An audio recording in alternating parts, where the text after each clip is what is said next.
तुळजाभवानी उभ्या महाराष्ट्राची कुलस्वामिनी, 3.5 शक्तिपीठांपैकी एक शक्तिपीठ. काय आहे तुळजाभवानीचा महिमा पाहूयात नवरात्रीच्या या खास भागामध्ये. चला तर मग तुळजाभवानीच्या दर्शनाला.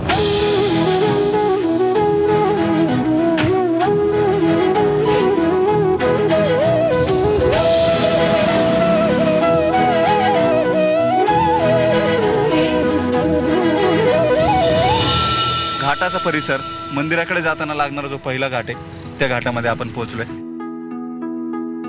दुर्गे दुर्घट भारी तुझ विण संसारी, अनाथ नाथे अंबे करुणा विस्तारी. तुळजापूरच्या मंदिराकडे जाताना मध्ये घाटावरती तुम्हाला एक शिळ दिसते, कळस दिसतो. घाटशिळ असं या क्षेत्राचं नाव आहे, मंदिराचं नाव आहे. आपण सरांना विचारू, सर नेमकी या मंदिराची रचना, इतिहास आणि उभारणी ही कधीची आहे, काय तुमच्या अभ्यासात समोर आले? पुराव्यांनुसार साधारणपणे मंदिराची उभारणी जी आहे ती कधीची आहे? ऐतिहासिक ज्यावेळेस आपण पुरावे पाहतो त्यावेळेला खास करून तुळजापूर मंदिरामध्ये जे काही स्कंद पुराण असतील, मत्स्य पुराण असतील, ही पुराणं ही 6व्या शतकातली आहेत. तर 6व्या शतकातला हा पहिला रेफरन्स त्या ठिकाणी आपल्याला सापडतोय. त्याच्यानंतर दुसरा जो पुरावा आपल्याला सापडतोय तो आहे गुरुचरित्र, साधारणतः ते सुद्धा 13व्या शतकातला आहे. तर हा झाला विषय एक धर्मग्रंथाच्या साह्यानं. मात्र आपण ज्यावेळेस हेमाडपंथी मंदिराचा आढावा घेतो, तुळजाभवानीचं मंदिर हे हेमाडपंथी शैलीतलं आहे. तर हेमाडपंथी शैली साधारणतः 13व्या शतकातली आहे. मात्र प्रत्यक्षात आज जे आपण मंदिर पाहतो तर त्याचा लिखित स्वरूपातला पहिला पुरावा आपल्याला तुळजापूरच्या जवळ काटी नावाचं जे गाव आहे त्या काटी नावाच्या गावामध्ये 15 नोव्हेंबर 1398ला फिरोजशाह बहामनीच्या कालखंडातला एक पुरावा आपल्याला सापडलेला आहे. तर त्यामध्ये परसराम गोसावी नावाचा कुणी माणूस आहे, तर तो आपल्या याच्यामध्ये लेखामध्ये म्हणतोय की मी तुळजापूरला आलो, त्या ठिकाणच्या मंदिराची पुनर्निर्मिती केली आणि त्याचबरोबर जी मूर्ती असेल ती मूर्ती या ठिकाणी स्थापन केली आहे. त्यानंतरचा दुसरा जो पुरावा आपल्याला सापडतोय तो आहे हा एक ताम्रपट आपण पाहतो. 1509 साली इथल्या नंदीबाबाच्या मठाला आदिलशाने एक ताम्रपट दिलाय. हा ताम्रपट आपण ओरिजिनल स्वरूपात पाहू शकतो. तर याच्यामध्ये तो स्पष्टपणे सांगतोय की हे जे मंदिर आहे या मंदिराला कुठल्याही जाती आणि धर्माचा असेल त्यांनी इजा पोचू नये अशा स्पष्टपणे उल्लेख त्याच्यामध्ये आपल्याला केलेला दिसून येतोय. दुसरा एक उल्लेख आपल्याला जो सापडतोय तो म्हणजेच इथं रामवर्धनीचं मंदिर आहे. त्या रामवर्धनीच्या मंदिराच्या जी काही वाळके नावाची पुजारी त्या कालखंडातले होते, तर त्यांना सुद्धा तशाच प्रकारचे एक पत्र दिलं आहे की तुळजाभवानी तुम्ही सेवा करावी किंवा त्या असणारी जी काही रामवर्धनीचं मंदिर आहे या मंदिराची सेवा करावी, त्याच्याकरता वेगळ्या प्रकारचं दानपत्र त्यांनी दिलेलं आपल्याला त्या ठिकाणी आढळून येते. तर अशा प्रकारचे जी काही पुरावे असतील हे मुस्लिम कालखंडातल्या जी काही शासक आहेत त्यांच्यापासून ते आजताक आहेत किंवा 1948 पर्यंत त्या ठिकाणी चाललेले आपल्याला आढळून येतात. मंदिराची रचना आणि त्याची काय खासियत तुम्ही सांगाल? कशा अर्थानं मंदिर उभारणी झाली? जर प्राचीन कालखंडाचा आपण आढावा घेतला तर मंदिर आपल्याला एखाद्या गडी किंवा किल्ल्यासारखं दिसते. म्हणजे त्यांची जर शैली आपण बघितली, 4 बाजूला 4 बुरुज आहेत, बाजूला जी काही मंदिराची रचना असेल तर ही रचना एखादा आपण वाटते की कुठेतरी किल्ल्यामध्ये आपण पोहोचलो किंवा काय. मात्र किल्ला असताना बुरुजावर कुठल्या प्रकारचा तोफा किंवा शस्त्र ठेवण्याकरता जागा त्या ठिकाणी दिलेली नाही. या मंदिराला कुठल्याही प्रकारची इजा कुठल्याही राज्यकर्त्याकडून पोचलेली नाही असं या ठिकाणी आपल्याला दिसतंय. मधला जो एक कालखंड आहे 1853 ते साधारणतः 1860, तर हे मंदिर इंग्रजाकडे होतं. म्हणजे हेमाडपंथी शैलीतलं मंदिर असेल किंवा त्यानंतर इंग्रजांनी इथल्या अंतर्गत केलेली सुधारणा असेल. आणि त्याचबरोबर शेवटचा जर कालखंड आपण पाहिला तर तो आहे हैदराबादच्या निजामाचा. खास करून आज मंदिरामध्ये जे आपल्याला दिसतंय आधुनिकीकरण असेल, हैदराबादच्या निजामाचा जो जागीरदार आहे रावरंबा निंबाळकर, तर या रावरंबा निंबाळकरनी आजचं जे मंदिर असेल या मंदिरातली बरीचशी बांधणी आणि त्याचबरोबर सुधारणा केलेली आपल्याला आढळून येत आहे. तुळजापूरचं मंदिर जे आहे हे मंदिर हेमाडपंथीने अतिशय सुंदर अशा स्वरूपाचं रचना असलेलं मंदिर आहे. त्यामुळे एकूण ऐतिहासिक पुराव्यांसहित तुळजाभवानीच्या या मंदिराची ही सगळी गाथा आपण ऐकली. पुढच्या प्रवासाला निघतोय.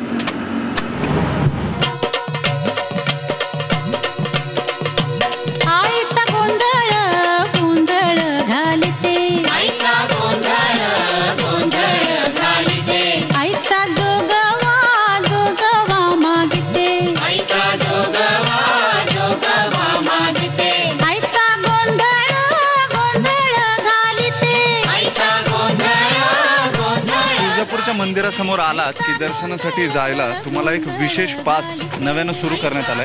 जो पास घेतल्याशिवाय तुम्हाला मंदिरामध्ये जाता येत नाही. युनिक अशा स्वरूपाचा बारकोड या पासला असणार आहे. तो पास आपण घेऊ. है महिषासुर आईने मर्दोनी ही नवी यंत्रणा जी आहे, तिचं तिकीट तपासल्यानंतर मंदिरामध्ये सोडण्यात येतं. आता आपण जाणार आहोत कल्लोळ तीर्थाकडे.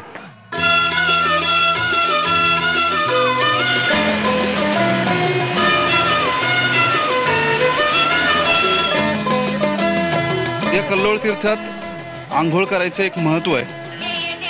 त्याची मोठी आख्यायिका आहे. 108 तीर्थांचं पाणी या कल्लोळ तीर्थामध्ये येतं असं सांगितलं जातं आणि त्याच्यासाठी मग आंघोळीसाठी मोठी झुंबड भक्तांची या ठिकाणी उमटत असते. या सगळ्या एकूण कल्लोळ तीर्थाचं काय महत्त्व आहे ते आपण जाणून घेणार आहोत पाठक गुरुजींकडून.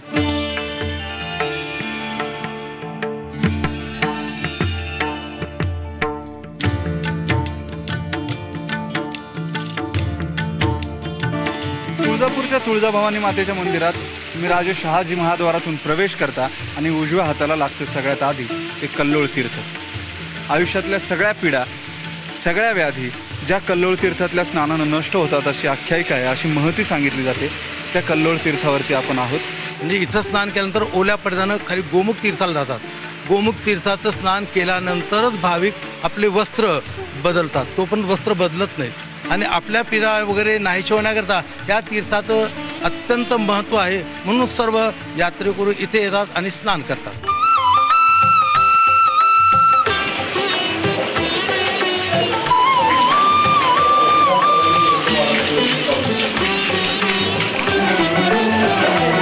कल्लोळ तीर्थाकडून आपण निघालो की त्यानंतर परंपरेने जे दर्शन घेतलं जाते ते गोमुख तीर्थाचं.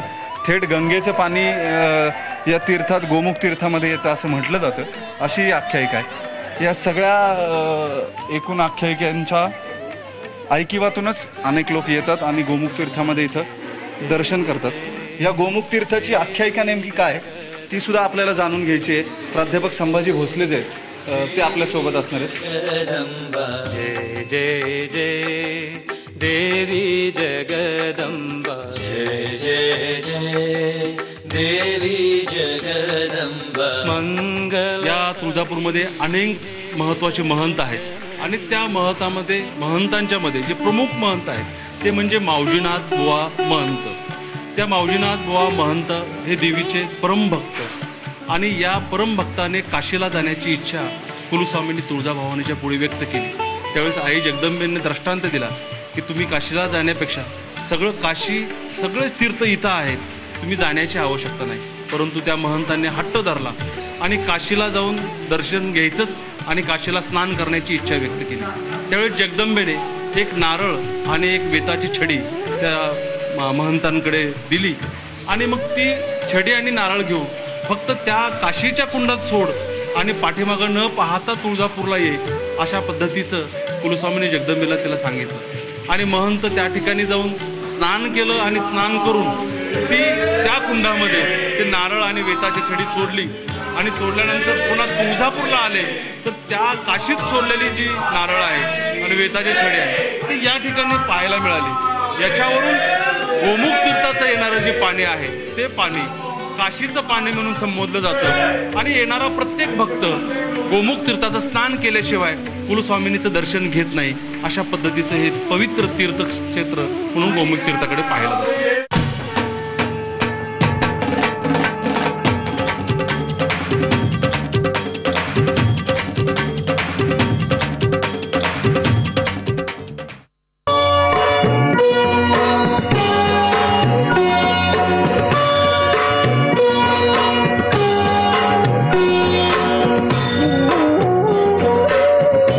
मंदिरात प्रवेश करताना आपण मुख्य ज्या प्रवेशद्वारातून येतो त्याचं नाव राव रंभाजी निंबाळकर दरवाजा असं आहे. ते का त्याची काहीशी माहिती प्राध्यापक कदम सर आपल्यासोबत आहेत, त्यांना विचारू. हा जो आपण वरच्या बाजूला नाव पाहताय सरदार निंबाळकर दरवाजा, ॲक्च्युली हे रावरंभा निंबाळकर सरदार अशा प्रकारचे निजामशाहीच्या कालखंडातले एक सरदार होते. तर त्यांच्या जहागिरीमध्ये मोडणारा हा हिस्सा आहे आणि त्यांनी या परिसरातल्या ज्या सुधारणा दिसतात आपल्याला मंदिराच्या या सर्व काही सुधारणा केल्या आहेत, त्यामुळे त्या दरवाजाला सरदार निंबाळकर दरवाजा असं नाव दिलेलं आहे.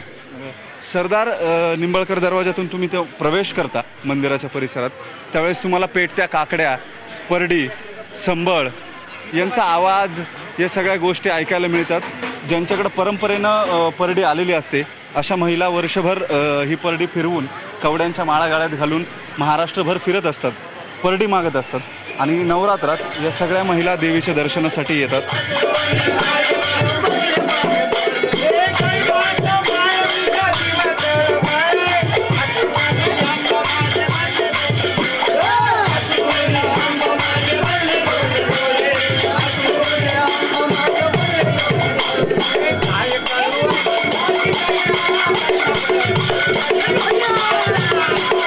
आपण निंबाळकर दरवाजातून आतमध्ये आलो की सगळ्यात आधी डाव्या बाजूला दिसतो तो पालखीचा पार आणि त्याच्याच अगदी समोर दिसतो तो गोंधळाचा पार.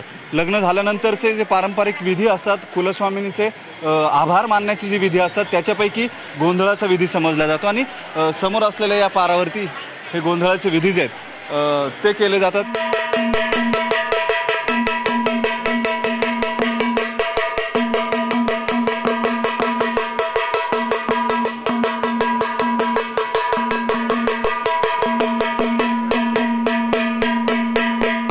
अनेक शुभकार्यांनंतर देवीचा आभार मानायचा कुलाचार प्रत्येक कुटुंबामध्ये महाराष्ट्रामध्ये पाहायला मिळतो.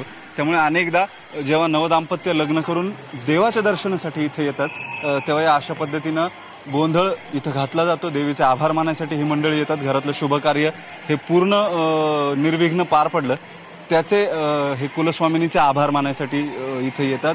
इथं गोंधळ घातला जातो. ही संबळ वाजते. ही संबळ वाजणं म्हणजे देवीचं गोंधळाला येण्यासाठीचं निमंत्रण समजलं जातं.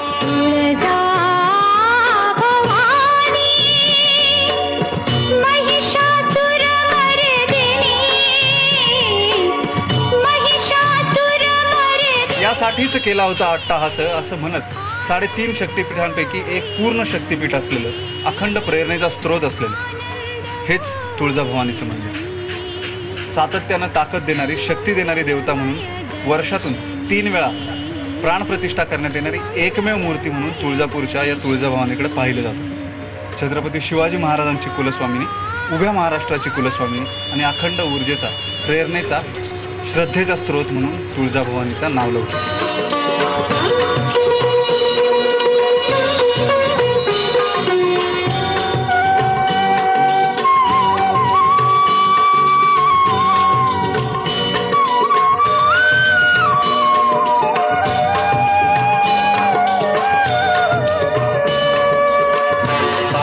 असं फक्त एकच तुळजापूर पीठ आहे की जिथे मूर्तीची प्राणप्रतिष्ठा केलेली नसून त्याच्या खाली श्रीयंत्र आहे, त्याची प्राणप्रतिष्ठा केली आहे. ही मूर्ती चल आहे. ही चल असल्यामुळे इतर ठिकाणी तुम्हाला कुठेही अशी मूर्ती पाहण्यात मिळणार नाही आणि एकदा स्थापन केलेल्या मूर्तीचं उत्थापन नाही. छत्रपती शिवरायानं दिलेले जे काय अलंकार आहेत त्या अलंकाराच्या पूजा ह्या 5 दिवसा ललित पंचमीपासून या 5 दिवस या पूजा मांडल्या जातात. पहिल्या दिवशी जी पूजा मांडली जाते ती मुरली अलंकार महापूजा मानली जाते. त्यानंतर शेष अलंकार महापूजा मानली जाते. भवानी तलवार अलंकार महापूजा मानली जाते. महिषासूर वध अलंकार महापूजा मानली जाते. ह्या वेगवेगळ्या अलंकार पूजा मांडून आणि या अलंकार पूजा तुम्हाला वर्षभरामध्ये केव्हाही पाहायला मिळत नाही. फक्त या नवरात्र उत्सवाच्या कालावधीमध्येच या 5 वेगवेगळ्या मुरली अलंकार महापूजा असेल, शेष अलंकार महापूजा असेल, भवानी तलवार महापूजा असेल किंवा महिषासूर वधाची महापूजा असेल, ह्या अलंकार पूजा मांडल्या जातात. आणि या उत्सवामध्ये या अलंकार पूजेचा लाखो भक्त या दर्शनानं त्याचा आनंद घेतात. गाभाऱ्यातून तुम्ही जेव्हा बाहेर निघता ते तुम्ही येता थेट छत्रपती शिवाजी महाद्वाराकडे. इथून बाहेर पडल्यानंतर उजव्या बाजूला एक चिंतामणी सुखवार्ता नावाची आणखी एक आख्यायिका आहे. जिथं तुम्ही नाणं ठेवलं दगडावरती, तो उजवीकडे फिरला तर तुमच्या मनातल्या इच्छा पूर्ण होतील, डावीकडे फिरला तर त्याचा अर्थ नकार असा घेतात. अनेक जण आपलं नशीब या ठिकाणी आजमावून पाहतात. आपल्या श्रद्धा ज्या आहेत, प्रत्येकाच्या वैयक्तिक श्रद्धेचा हा सगळा भाग असतो. त्यानंतर पुन्हा हे दर्शन पूर्ण होतं आणि मग आपण मंदिराच्या बाहेरच्या दिशेला जायला सुरुवात जी आहे ती करतोय.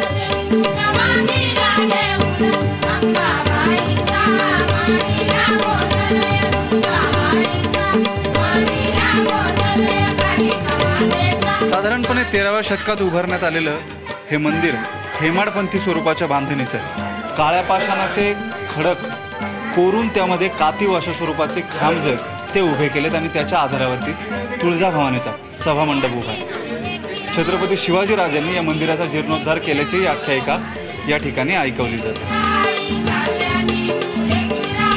मांडीला गोंधळ आई तुझा मांडीला गोंधळ मांडीला गोंधळ आई तुझा मांडीला गोंधळ मांडीला गोंधळ आई तुझा मांडीला गोंधळ. देवीचं दर्शन घेतल्याचं एक प्रचंड मोठं आत्मिक सुख समाधान जे आहे, ते घेऊन आम्ही पुन्हा परतीच्या वाटेवरती जातोय. अतिशय प्रसन्न मनोचित्तानं अगदी आशीर्वाद मिळाल्यावरती जितकं मन प्रसन्न होतं, एक आत्मिक आंतरिक ताकद येते, तशी अनुभूती मी घेतोय. या शाक्तपंथाच्या देवीच्या या पूर्ण पीठाची ही खरी ताकद. निघतोय परतीच्या प्रवासाला.